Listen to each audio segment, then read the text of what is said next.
Hello दोस्तों, आप लोग के सामने भगवान बुद्ध का एक गीत सुनाने जा रहे हैं। कैसा लगेगा कमेंट बॉक्स में जरूर बताइएगा।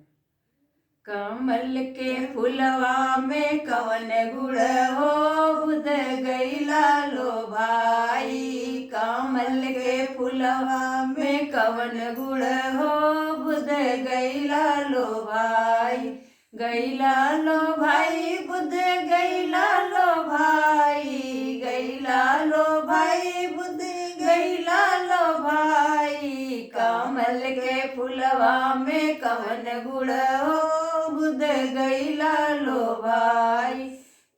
पूड़ी मिठाई बुध के मनई न भावे। पूड़ी मिठाई बुध के मनई न भावे। मीठी मीठी खिरिया में कवन गुण हो, बुध गईला लो भाई।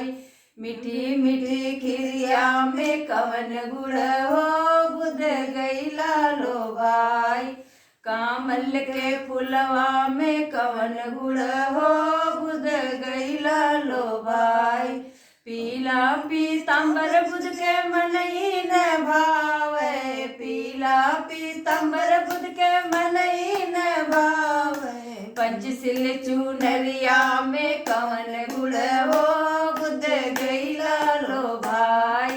पंचशील चुनरिया में कवन गुण हो, बुध गईला लो भाई। कमल के फुलवा में कवन गुण हो, बुध गईला लो भाई। गईला लो भाई, बुध गईला लो भाई। गईला लो भाई, बुध गईला लो भाई। कमल के फुलवा में कवन गुण हो, बुध गईला लो भाई।